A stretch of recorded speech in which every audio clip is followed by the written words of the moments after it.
polluted, and hatred. And that is not how civilized, intelligent people should argue. So let me say this again from my heart, from the bottom of my heart, I am sorry. I am sorry to those who felt offended, to those who felt hurt. That was never my intention.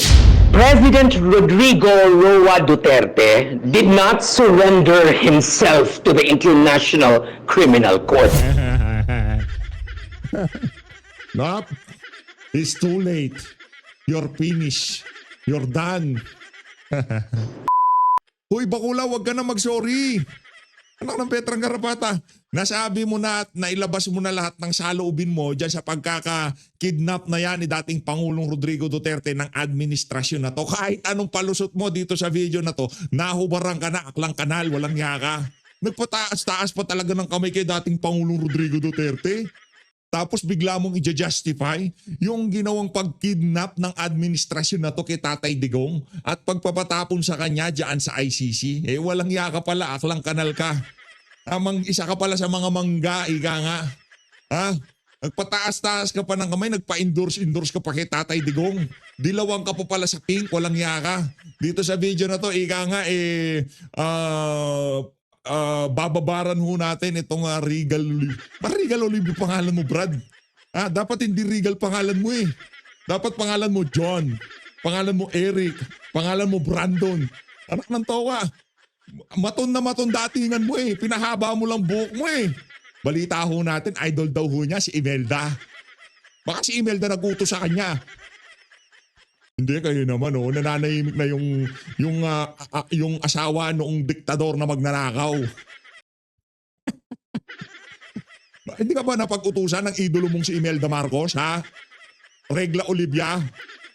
Yan ang sinasabi ko sa'yo. Ang problema dito, mga kababayan, hindi ho niya maintindihan na yung kinagagalit ng ating mga kababayan. Hindi lamang ho itong video na to na kung saan ika nga tila bagang yung ginawa kay dating Pangulong Rodrigo Duterte nararapat lamang. Huwag ka na magpalusot. Hindi lang yun ang dahilan. Ang isang pinakaayaw ng mga Duterte supporters yung mga peking taga-suporta. Yung mga peking individual na sinasabi nila Duterte supporter sila pero behind the scene mga walang yang manggagamit lang pala. Ayaw ng mga Duterte supporter yan. Kaya pagka nalaman para dun sa mga binababalaanan ko na kayo. Pag nalaman itong mga taga-suporta ni Tatay Digong na mga peki pala kayo, mga walang ya kayo. May kalalagyan kayo. Pero bago ho yan mga kababayan, kung bago lang ho kayo sa PH Update, sa like at sa subscribe. Masaya na ho tayo dyan sa mga gusto sumali sa ating community. Yung join button, andyan lang ho sa baba. Heto na, umpisahan na ho natin ang paghihingi ng paumanhin nitong aklang kanal na ginamit itong si dating Pangulo Rodrigo Duterte sa kanyang kandidatura noong tumakbo siya, nung kung ano man ang tinakbuhan nitong aklang kanal na to, bahala na ho kayo dyan. Ito, pakinggan ho natin. Game! A man once called Tatay Digong now stands before the Pero pagdating sa sound effects, talaga namang matindi itong aklang kanal na to. Pagka sumalansan ho ito ng issue, talagang madadaan ka sa napakalaki niyang boses kasi ito, bakulaw to eh. Di ba? Lalaki to na nagpahaba ng buhok eh. Di ba? Ho yan, ika nga talagang delivery, tsaka talagang makabagbag damdamin. Akala mo talaga, totoo sinasabi. Ka na kasi, Brad? Ilabas mo na totoong kulay mo. Huwag ka nang, sinabi mo na eh. Ilabas mo na eh, wala nang bawian.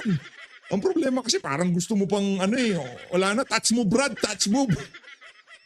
Gusto ba? Nakita ho natin ang pagbagsak, pagbulusok pababa ng following nitong nitong aklang kanal na to. Kaya ngayon siguro, talagang napagtanto niya, anak ng tawa, kalahati pala ng nanonood at nakikinig sa akin, puro taga-suporta ni Digong. Kaya mainam na manghingi na ng paumanhin habang maaga pa. Brad, kaya babalayan sa mga nagpapanggap na taga-suporta ni Tatay Digong, ha? Loy. International Criminal Court, it is no longer a matter of politics. It is a matter of law. And the law, kahit gaano kapakalakas noon, does not kneel before power. Ang tinutukoy niya kung ika nga ang hustisya hindi daw ho luluhod sa kapangyarihan. Wala namang hustisya dyan sa ICC na yan. Anak ng Petrang Karapata, nasa si Putin. Nasaan si, ano pangalan to, Netanyahu, nasaan yan? Ba't si Tatay Digong lang? Langya ka. Nakita mo ba yung ginawa nitong si Netanyahu dyan sa ano? Nakita mo ba ang ginawa ni Putin dyan sa ano? Yan ang problema sa inyo eh. Masyado kayong believe dyan sa mga puti na yan eh. Hulihin nila si Putin at saka si Netanyahu, saka ako bibilib sa kanila. Power, will not kneel to power. O bakit hindi nila maano yung dalawa na yon? Sige nga. Langya ka. President Rodrigo Duterte's camp, led by his counsel Nicholas Kaufman, has now Yung ano, yung para kang nanonood ng pelikula, yung tipong parang susugurin na yung tipong hideout ng mga kalaban eh. Pakinggan nyo ha. appealed to the ICC's appeals Yan na. chamber, questioning the denial of his interim release. The argument is simple, that an 80-year-old man, once the most powerful in the Powerful in land, the is land. not a flight risk. That age and alleged illness should tempt Ika, tanungin kita, Aklang Kanal. Sa tingin mo ba, doon sa edad ni Tatay Digong, flight risk pa yan? Tanungin kita, langya ka. Bali-balita nga, di ba, namayat na siya. Nag-uulyanin na siya. Flight risk pa ba yon? Ano, lilitisin nila yung mama? Ni pangalan niya, baka hindi niya na alam? Walang niya ka, Regla Olivia ha? Ang problema, wala kang ganun. Kahit anong gawin mo, di ka magkakaganon.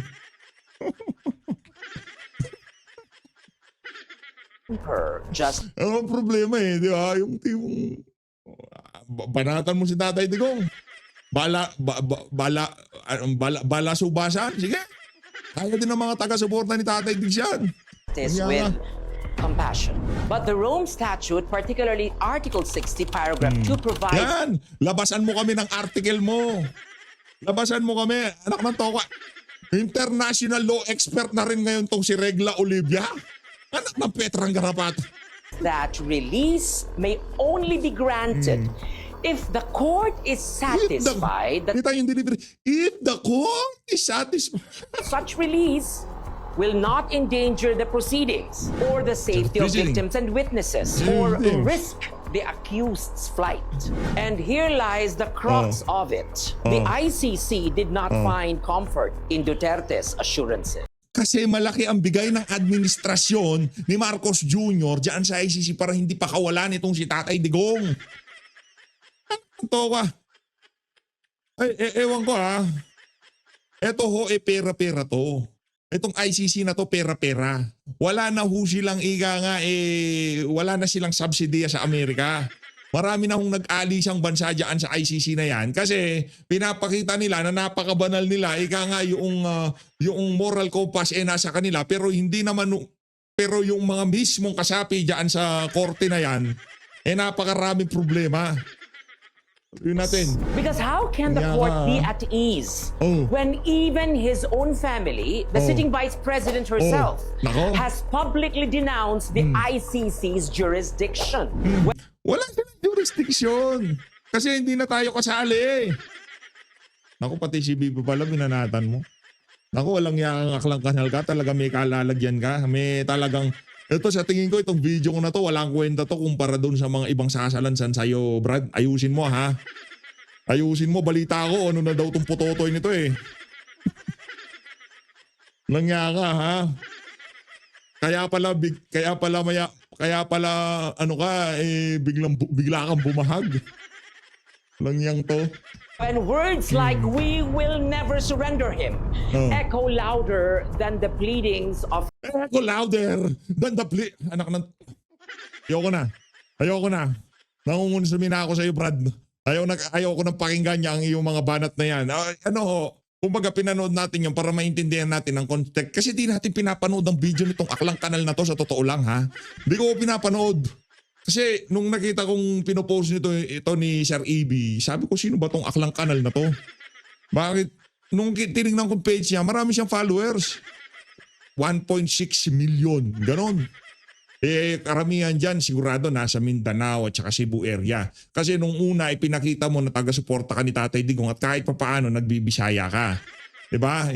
Yung salita ng mga nasa Visayas at Mindanao, yung sinasambit sa yung bunganga. Kaya nakuha mo simpatsya nila. Hindi mo maintindihan na yung mga nasa lugar na yon, mga taga-suporta ni Tatay Digong. Ano to kapag pagtingin-tingin ko kanina, nasa 1.4 million na lang. Mga kababayan, 300,000 followers sa loob ng ilang oras o ilang araw, napakalaking bagay ho nun.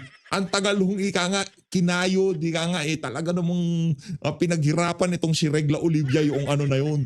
Yung followers niya na yun. Ito, tuloy natin. Ito talaga si, itong si Kuya, oo. Done. Okay, here. Oh, yan. Yan ang problema. POB, tapos apology. Oh, galit ang mga taga-suporta ni Tatay Digong sa mga peke. Galit siya. Nako! Sabihin ko sa inyo, galit.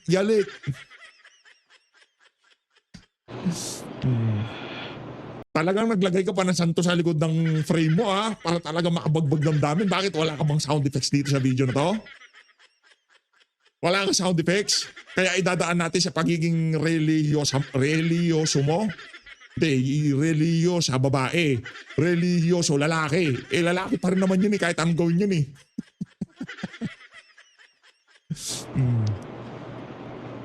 Hello, everyone. Good afternoon and good day. You know, I was in Dumaguete the past 2 days.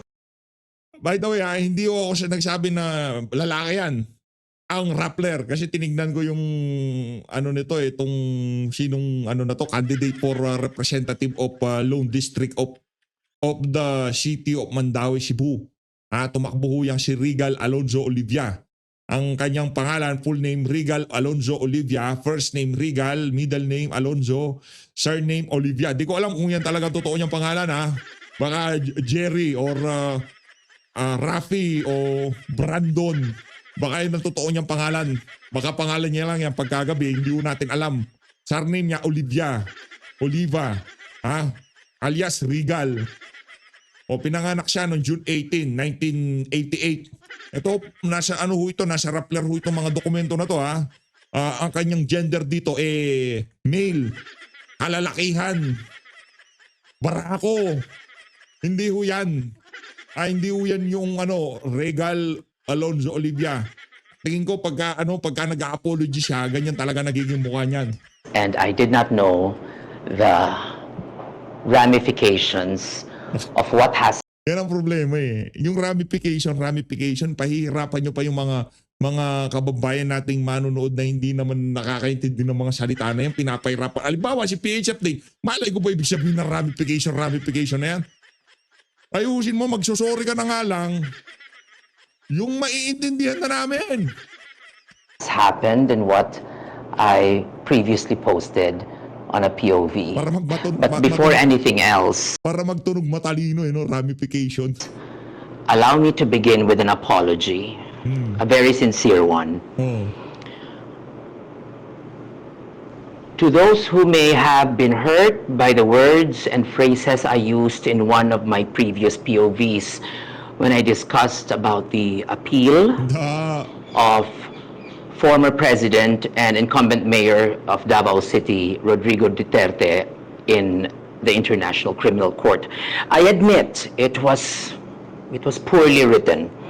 Maybe Hindi, poorly written? Ang ganda-ganda. Anak ng toko, poorly written pero yung delivery 10 out of 10. Poorly written ba yan? Counsel. The ICC is not blind. Brad, wag mo kami lokohin. Hindi poorly written. Talagang pinagandaan mo.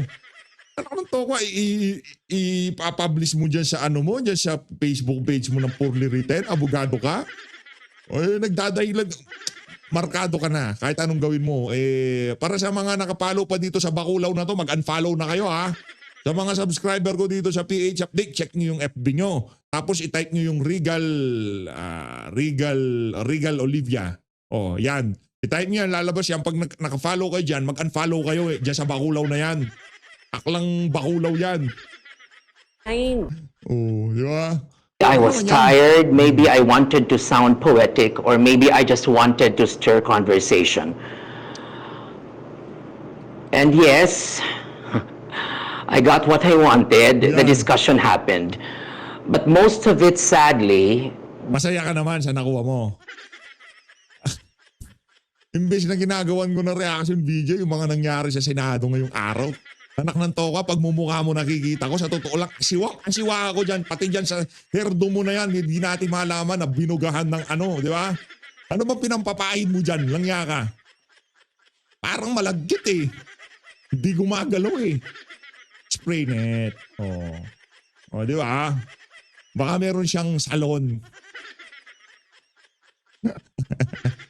Tapos yung ano, ipapahid niya sa ulo niya. Langyang yan, di ba? Yung gel yan, di ba? Kala mo ha, marami akong kaibigang akla pero hindi sila mga aklang kanal. Mga meron silang ika nga prinsipyo paninindigan. Madam, alam mo kung, ay, sorry. Baka ma-offend ko yung mga kababayan nating merong boobs saka merong talagang ika nga merong kargada. Ikaw wala ka naman gano'n, pinalagay mo lang yan eh. Nakaka-offend kasi yun eh. Di ba? Bago kayo ma-offend kayo, ikaw, oy, langya ka ha? Sige, tuloy mo. became personal. It became a flood of ad hominem attacks. Bakulaw. Aklang kanal. Ano nga dominem? Wala kang pakialam dyan. Basta ikaw, manggagamit ka, period. Ginamit mo si Tatay Digong, pataas-taas ka pa ng kamay. Patanggol-tanggol ka pa kay Tatay Digong. Baka nakita kayo nitong si Imelda, maya-maya binabanatan mo na si PRRD tsaka itong si BP Sara. Langya ka ha? Now, what do we mean by ad hominem? It's when people attack Pero huwag ka iiyak ha, walang iiyak. Anoan lang, paliwanagan lang pero walang iyakan ha. the person and not the argument. Yan. Instead of saying, I disagree with your point, they say, I don't like you. Or instead of saying, Hindi ako agree sa point mo. At ayaw kita, pwede bang sabay? Ayaw kita. Hindi ako agree sa point mo, pero ayaw kita at the same time. or instead of answering the message, they attack or they kill the messenger. Answering the message, walang jurisdiction ng ICC. Kasi hindi na tayo kasali. Naintindihan mo, Aklang Kanal, abogado ka pa naman. Diba? Abogado ka pa naman at yung punto na hindi man lamang binigyan ng due process dito sa ating bansa, yaang ginawang pagkidnap na yan kay Tatay Digong, hindi mo tinalakay doon sa video mong walang kwenta. Nandito lang naman ako, kaya baka sinasabi, kung bagay PH, ba't kung walang kwenta yan, ba't mo pinagawa ko sa'yo ng oras? Binanatan niyo si Tatay Digong eh. Nagbabiral tong bakulaw na to sa social media, kaya banatan na natin. And when that happens, the real conversation dies. Hindi. The space for both truth becomes polluted and hatred. And that is not how civilized, intelligent people should argue. So let me say this again from my heart, from the bottom of my heart, I am sorry. I am sorry to those who felt offended, to those who felt hurt. That was never my intention. But let me also be honest. I never attacked anyone personally. Yeah. I only shared my legal reading, my perspective. And I stand by that. Yeah. Because when I Kung talagang pinaninindigan mo yan, huwag ka magpa-sorry. Walang yakang bakulaw ka. Kung yung pala pinaninindigan mo, tuloy-tuloy mo lang yan. Wala nang problema sa amin eh. Actually, kung dito nagpa-sorry, baka di ko pinapanood tong video ng bakulaw na to ngayong mga panahon na to. speak, I speak from the lens of law, not loyalty. Hindi. Ang amin dito, nagsasalita kami doon sa ika nga base doon sa kung ano ang alam naming tama. Kasi yung mga abogado, mali na nga dito, tama pa rin dito, tama dito, mali naman dito, ganyan sa abogado. Pero tayo dito, bilang hindi taga-suporta, doon lang tayo sa ika nga pula is pula, itim is itim. Meron tayong korte, bakit hindi dito linitis? Wala nang jurisdiction, bakit pa pinadala sa Daig Netherlands? Ako nyo ba? Hindi dahil sa loyalty yun. Dahil yun sa lohika. Ngayon kahit abogado ka pa, kung hindi mo naiintindihan yun, ang sarap mong konyatan sa, ay wala ka na nga palang ano, no? Yan. Langya ka. In the past, Papanoorin nga ni Regla. Wala kang ganon, wala kang ganon, Brad. Anong madam? Baka ma-offend yung mga totoong babae dito sa aklang kanal na to. Ang ganon. At kailanman di ka magkakaganon. Oh, di ba? Malamang pagka sumobra ka sa kaka-English, manosebleed ka, yun lang ang dudugo sa'yo. Sobra sa English ha, manosebleed. Wala akong sinasabing kung ano man ang mangyayari sa'yo. Baka... days I have been called many things. DDS, DD shit, BBM, Pinklawan, Dilawan. Oh, gaya. Alam niyo sino yung mga hard hitter dito? Yung mga taga-suporta ni Tatay Diggs. Mga Pinklawan, Dilawan, mga ulang utak eh. Yung mga Talyanista sa Imada, mga bayaran niya. Iniinda mo lang naman yung mga birada ng mga taga-suporta ni Tatay Diggs. Aminin man natin at hindi bakulaw. Pero kung yung mga Pinklawan, babanatan ka for what? Enjoy sila dun sa ginawa mong video. mga Talyanista at Imada, mga kagrupo mo yun, ba't sila magagalit sa'yo? Ngayong mga panahon na to, nasasaktan ka lang sa mga banat ng mga Duterte supporter. Di ba? Ultra pink, Pakulaw ka. as if thought must always have a color. As if truth must always take a side. I have been bashed, cancelled, unfollowed, and condemned not for lying but for thinking differently. Hindi thinking differently yung ginawa mo. Ang ginawa mo, ika nga, nagladlad ka, Brad. Nagladlad ka, ilinabas mo ang tunay mong kulay. Alam mo, nung una mong ilinabas yung pagiging aklang kanal mo, ganun ang ginawa mo doon sa video mo na yun. Hindi mo ba hindi yung pakiramdam ba, hindi ba kalintulad? Nung bang nagladlad ka na isa kang butterfly, yung pakiramdam ba nung paglaladlad mo na isa kang Pinklawan na Talyanistang Ensaymada, hindi ba kalintulad ng pakiramdam? Hindi ba, bakit, di ba? Malita ako, di ko alam ha, di umano pinaputol mo pa yung patotoy mo. Dapat ininibing mo nun si Junjun tapos pinagawan mo ng lapid ha. Kawawan Junjun. Sorry dun sa Junjun nito. Wala na, sorry ka na lang. Napunta ka sa maling tao. Sorry, Junjun. And yes, even the governor of Cebu has joined the fray, reducing me to name-calling. That is Nako yan si Pambari 4, diskumpiyado din ako yan. Ika nga, oras lang, ika nga. Baka ano rin ho yan, baka magladlad din. Di ba, Pambari 4? Kasi sinusubaybayan ko yan si Sir EB eh. Pero okay naman, marami tayong kasama. Parang ganyan rin nang may si... ano ba papangalan natin sa kanya? Reggie Olivia. Di ba si Reggie? Ganyan din naman si Reggie, di ba? Nung una. Suporta, tapos maya-maya, maglaladlad din pala. painful and derogatory, especially if you are not from my community. But I will not respond with anger. Sakit, gyud. Sakit, Lord.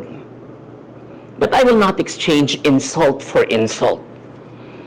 Because the mark of a civilized society is not how loud, how loud we curse or we curse those who differ, but how calm we remain when others throw stones. That's why I tried to become my social media team were like crazy already. But I said, calm down. Hindi pa nila napapanood to. Isian mo sa kanila to. They were crazy because my followers already plunged, and I said, it's okay. It's okay. We started with Kung it's okay pala, ba't mo ginawa tong video na to? Tanga ka ba? Langya ka, ano yung piluka? 21. To plunge it down And to have it go down, it does not matter because that's not my advocacy. I have never in my wildest dream thought that I would reach this social media peak. Kasi nga, ginamit mo mga Duterte. Kaya ka lang naman fina-follow dahil yung mga point of view mo, yung mga POV mo, anak ng Petrang Garapata, na kung saan ay nakabaling sa mga Duterte. Di mo naiintindihan. Tayo ba dito sa PH Update? Sa tingin natin, 1 million subscriber ho tayo. By the way, sa mga bumabati, maraming salamat ha. Tayo ba sa tingin natin, nagawa natin to dahil napakahusay natin? Hindi ganun yun. Nandito tayo sa punto ng ating channel na to na ganito karami subscriber dahil yung sinasabi natin yun ang mga gustong sabihin ng mga nag-follow sa atin at karamihan mga taga-suporta ni Tatay Digong. Ika nga napagbigyan lang tayo na tayo ang malagay dito sa ganitong posisyon. Pero hindi dahil sa atin, dahil sa ganito tayo, ganyan tayo, hindi. Dahil kay dating Pangulong Rodrigo Duterte, meron tayong isang pinanim. Iyon ang common denominator natin. Dito sa political vlogging, hindi ho ito kagaya ng ang tag dito ng vlogger ka o artista ka. Artista ka, ipo-follow ka dahil artista ka. Meron ka nagawa na isang bagay na nagustuhan ng mga fan mo at bumilib sila sa'yo. Pero dito sa vlogging, lalo na dito sa political vlogging, ano ho ito, prinsipyo. Ngayon pagka nakita ng mga viewers, yung prinsipyo mo, pinagsasaluhan nyo ang iisang prinsipyo, malamang sa malamang ipa-follow ka kasi lahat naman tayo dito nobody. Hindi naman ho tayo kilala eh. Kumbaga, yan ang saloobin ko. Aba, gusto ko sinasabi ng mga ng vlogger na to. Aba, taga-suporta pala siya ni Tatay Digong. Makapag-subscribe nga sa kanya. Masuportahan ko nga siya para mas marami pong makarinig sa mga sinasabi ko. Yun lang ang dahilan. Ngayon kung bakit lumalaga pa, kung hindi mo pa rin naiintindihan, iuntog mo ulo mo sa semento. Nangyakala ka. My goal in life was just to have at least 25,000 followers. So you may disagree with me all you want. You may not like my POV. Mag-unfollow na daw ho kayo sa kanya. Siya na nagsasabi. Everyone, let's unfollow. But please, never resort to ad hominem attacks. Bakulaw, aklang kanal, bakulaw. Hindi kasi kanina, doon sa unang video, sinagot ko na lahat. Yung unang video, sinagot ko na kung bakit mali yung argumento nito doon sa pagkakakidnap kay Tatay Digong, di ba? Dalaw lang yan, walang jurisdiction at hindi binigyan ng due process. Tapos ang usapan, ang bihira kahit hindi abogado, naiintindihan yun eh. Nasa Pilipinas ka, gumagana justice system. Di litigation sa Pilipinas. Papadala sa The Hague, walang jurisdiction. Di dito siya litigation. Alam ko ko nil to power, nil to justice. Kabalbalan mo. Iuntog mo sa ulo mo sa semento para matauhan ka. Hanggang ngayon confused ka pa rin. Pati, Petrang Garapata, hindi lang pala sa gender ka confused. Pati sa mga pagiging political leaning mo, confused ka din. Nangyaka Reggie naman. Please. Di ba? Kung ganito ka, ganun ka tapos usapan. Kung ikaw ay lalaki ka. Kung ikaw ay aklang kanal ka, panindigan mo. Kung ikaw ay pinklawan ka. This is not how justice works. This is not how intellect survives. Kung ang intellect ganyan na lang, kayo na lang, magsama-sama kayo ng mga intellect nyo. Ayoko na maging intellect kung ganyan pala yung intellect na sinasabi nyo, mga buwisit kayo. If you wish to unfollow my page, do so freely. Yo. You are free. As free as I am to express my truth. I give you that freedom. Give me my freedom as well to say my POV. Go ahead. Sabihin mo lahat ng POV mo, wala kang pakalam. Okay? Wala kang pakalam dyan sa POV mo na yan. Pero dapat, dinabas mo video, re-reactan namin yan, tanggapin mo outcome. Hindi yung iiyak-iyak ka dyan. If you disagree with what I say, then disagree with gusto. Debate with me, reason with me, challenge me. But Nagre-reason ako. Kita mo yung mata na yan, lumaki na yan. calling me names will not change my convictions. Because conviction built on principle, conviction built on principle will not break under pressure. Principle will not break under pressure. Ano, principle will break under billions, ganon? Under billions of money, under millions of money. Lang yun. And even if I am unwelcome in your fold, I will continue to educate. Even if I have to speak to only a few, to the littlest group who are still willing to listen, I will continue. Continue lang. Because as long as there is someone willing to learn, my advocacy lives on. Huwag kang iiyak. Huwag kang iiyak, Brad. Ang problema eh. Oh, yan ang problema. Pagkataas mo bumanat-banat ngayon, iiyak-iyak ka. Now let's go back to where this all began. Ano mo na tubig? President Rodrigo Roa Duterte did not surrender himself to the International Criminal Court. Nope. It's too late. You're finished. You're done. He did not surrender. Oh, yan. He was surrendered, kidnapped, and in that act, the current administration did not only give up a man, Tigilan mo yan, Brad. Hindi kami nabibilib. Yung mga ganyang klaseng litanya, pangkanal yan. Diba? Ba't di mo isinama doon sa point of view mo? Bakit hindi mo sinama doon sa ICC, #ICC, #PRRD Duterte, #Regal POV? Dapat isinama mo yan. Para talagang kwentas klaras tayo. Eh hindi. it gave up a part of our sovereignty. Under Philippine law, Yan. that act is illegal. No Filipino can be transferred to a foreign tribunal without a valid treaty, without Senate concurrence, and without due process.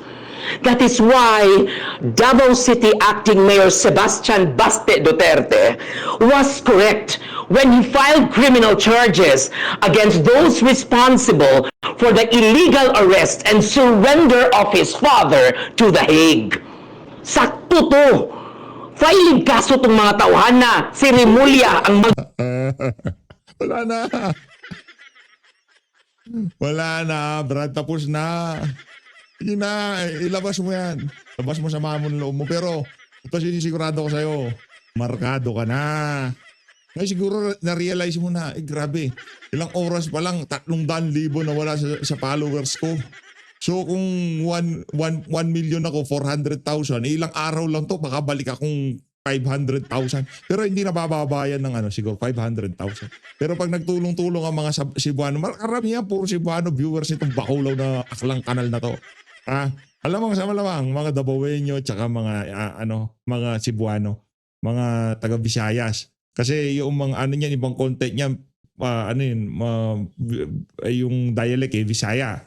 O kaya malamang sa malamang galing doon para sa mga taga-suporta ni Tatay Digong na taga Visayas, mga kababayan ho nating OFW, kung may kamag-anak kayo naka-follow dito sa aklang kanal na to. Ngayon pa lang ho, inaanyayaan ko na kayong i-unfollow yung bakulaw na yan. Suong Remulla, si Torre, BBM, di pa na ma-file ang kaso pas BBM karon. Si Anyo, and Ba't si Putin isasama mo? Lagyan lang si Putin dyan. whoever was Teodoro filed cases against them because they were the ones responsible in the kidnap and the illegal arrest of his father. Diri sa Pilipinas filing ninyo kaso because justice cannot exist by breaking the very constitution that defines it. Ba't ngayon constitution? Meron ka pang ibang-iba na yung tono mo. Doon sa video mo na POV mo kesyo yung power hindi magninil sa justice na meron ka pang ano ba yung salita nitong mga aklang kanal na to? Meron ka pang ganung hanas di ba? Yeah. But now, let's shift our view from the perspective of Philippine law to the lens of International Criminal Court. Oh. Under the rule Ba natin papalitan yung lens natin? In the first place, wala nga jurisdiction. Bakit kailangan natin pag-usapan dito yung under the law, under the international criminal? Wala nga jurisdiction. Anong kanto ko ah? Kahit anong gawin mo dyan kung walang jurisdiction, wala. statute, the ICC will only intervene. They will only intervene if a country's judicial system is unwilling or unable to genuinely prosecute. Meaning, if justice is truly working in a state, if justice is working in the Philippines, the ICC should stay out. But in the eyes of the ICC, now transfer your eyes, ayaw na mo sa Pilipinas, adto mo sa ICC, the Philippines failed the test. They saw a judiciary that functioned on paper but not in faith. They saw investigations, yes, na-investigasyon, but without trust. They saw process, yes, but not conviction. That is why the ICC moved. They investigated. That is why they issued the warrant of arrest. Because in their eyes, our justice was not working as it should. Wala nga silang jurisdiction in the first place. Anak ng toko, ba't ganyan, di ba? Okay lang sana eh. Kung sasabihin mo yung mga ganyang klaseng litanya, isama mo din yung mga linabasan nila ng ng warrant. Bakit mapanggang ngayon hindi pa nahuhuli yung mga individual na yan? Kasi nga, hindi sila kinidnap at pinadala ng kanilang mga bansa dyan sa ICC na yan. Di ba? Subukan nilang gawin yun. Tingnan natin kung ano mangyayari dyan sa headquarters sila dyan sa Netherlands na yan. Di ba? I'm not saying it was not working, but in the eyes of the ICC, it was not working. Now let me take you deeper into that lens. Transfer, go to the lens of the ICC. You will never understand where Tatay Digong is now if you will not go to the lens of Langya ka, wag ka nga makatatay-tatay, baka tanggalin ko yung gel na linagay mo dyan sa buhok mo na yan. Langya ka nung tatay-tatay. Wag ka makatatay-tatay ha. Hindi ka na magiging tatay, yun lang. Problema, at hindi ka rin magiging nanay. Diba? Ano kayo, meron dito sa buhay na to, meron kang dalawang choice. Diba? Magiging tatay ka o hindi ka magiging tatay at all. Hindi ka naman pwede maging nanay. Yan ang problema sa'yo, bro, of the ICC. Disenfranchise yourself for a moment from the laws of the Philippines. Shift your sight to the Rome Statute. Because that is what is holding Duterte right now. Because in the ICC's view, no matter how we insist that this is illegal, they already have Duterte in their custody. And under their rules, once a person is detained, jurisdiction attaches. Wala na prison na nila sa Digong. Unsa pa may atong buhaton? Masigil tagsagit din is Pilipinas. That is the truth. We must first understand before we can plan how to fight back. That is why defense lawyer Nicholas Kaufman, Duterte's counsel, did not question jurisdiction. He knew the battlefield had shifted. Dili na sa Pilipinas ang gubat karon. Adto na sa ICC. So he built his plea around, number one, age. That Duterte is 80 years old, medical condition, that he had cognitive decline, memory loss, and number three, humanitarian grounds, compassion. Compassion for being an aging leader who served his country. But the ICC judges asked one thing, Utsaragyud, if we release him with temporary liberty, will he return here to be heard? And when they saw the rallies, the slogans, and the shouts of kinidnap si Duterte, and we will never surrender him again, from his daughter Parang wala naman sinabing ganun si BP. BP, oh. Pinipake news ka nitong si Reggie. Pinamimake news. To them, that spelled flight risk. And that is why the application for interim release was denied. Now, allow me to revisit the words that started all of this. Ako mangguning nasulti, ako ning nasuwat. A man whose record is defiant. A legacy marked by thousands of killings. He didn't accord Hindi ka pa talaga natuto, ha? Gusto mo pa umisa. people due process. Sa pato. Noong siya ay nasa Malacanang, marami ang walang pagkakataong magpaliwanag. Now he stands up before a court that listens patiently, meticulously, and lawfully. And perhaps that is the true justice of it all. That's what I remember that I have said. And that is where the fury of the DDS supporters was stoned. Masakit ba? Kung masakit, umaray ka. Wala nang problema, Brad. Kung masakit, umaray ka. Tama yung ginagawa mo na yan. Eh sila, DDS lang naman talaga hard hitter dyan eh. Yung mga ensaymada at talyanista, wala namang kwenta yung mga yan. Tag dito, mga ensaymada, talyanista, pinklawan di. Walang kwenta buman. Wala namang utak yung mga yan. Nasasaktan lang naman ho yan sa mga Duterte supporter. Tapos sumama ka pa PH update. Ang dami nang bumibira sa kanya. Diba? Tapos nakisangkot ka pa talaga. O sige, malapit na ho natin tapusin to. Upon me. Yung video, hindi yan si si Reggie. Those words, I understand now, they hurt many. I understand. When I reread and reflected on it, it hurt. Yan. Sige Ako na. po, nasakitan lang ko sa akong gipang suwat. Ba't apa yung video mo? Kung nasaktan ka pala, ba't apa yung video mo? Pinubola mo na naman kami. And maybe I could have written them better. When I said defiant, I mean resilient.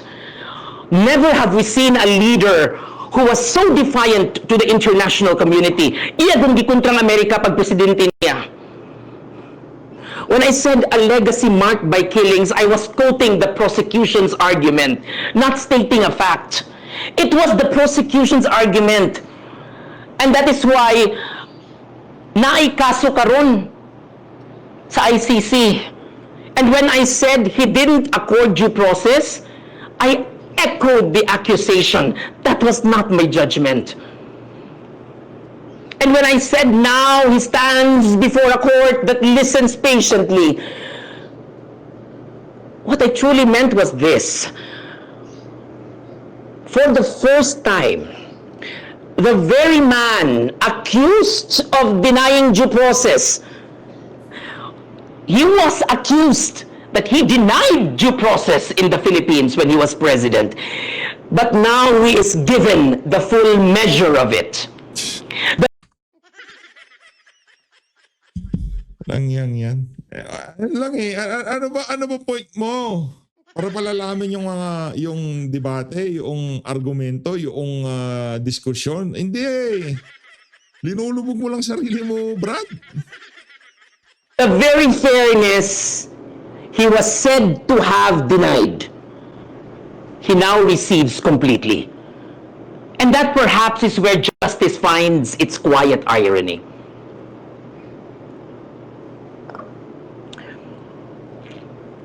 The irony being that even in the hands of those who condemn him, he is still treated with a due process he was once accused of withholding.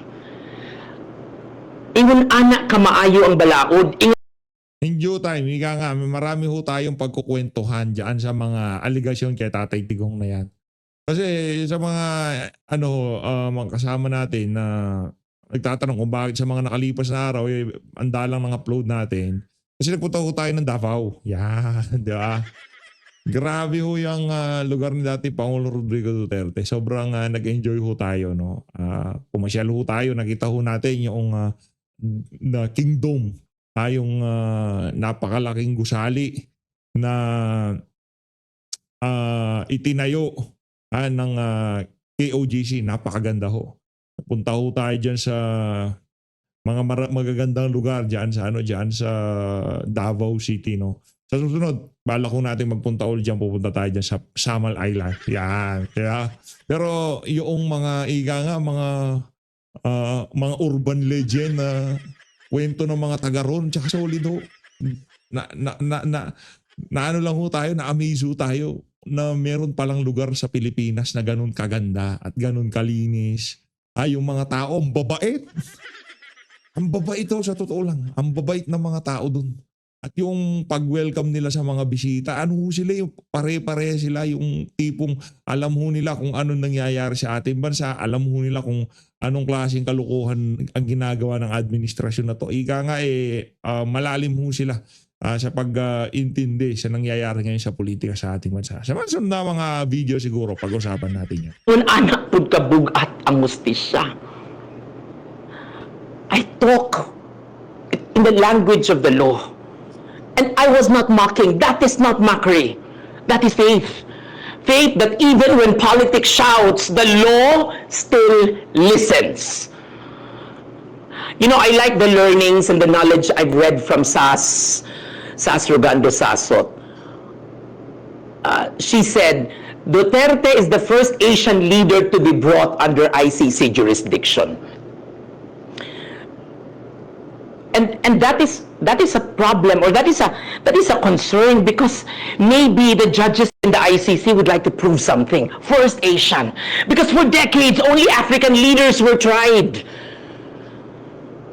Sudan, sa patugid to Congo, Ivory Coast, all African nations.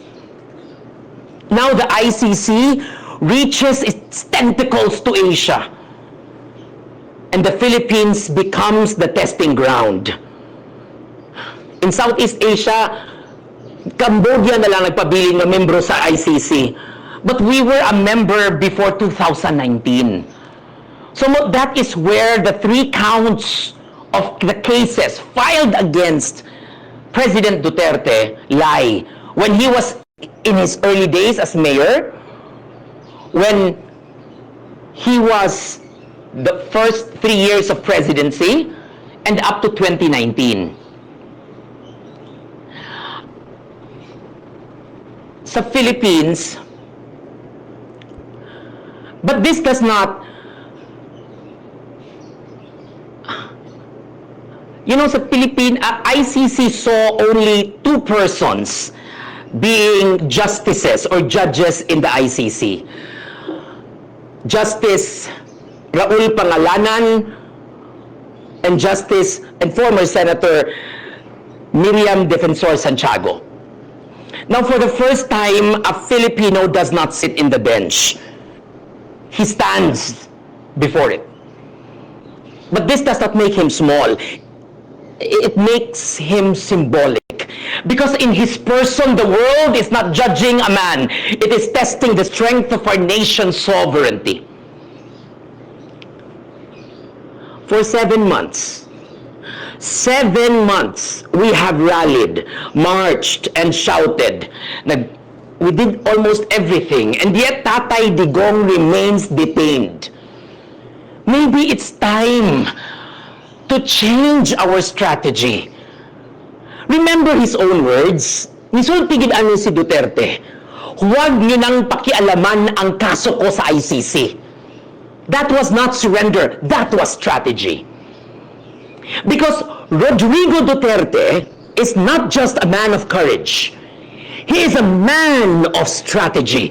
He knows when to fight and Huwag mo na kami bulahan, Brad, ha. As always, maraming salamat po sa pagsuporta sa PH Update. Mag-iingat po kayong lahat ng Pilipinas. Maraming salamat, mga kababayan.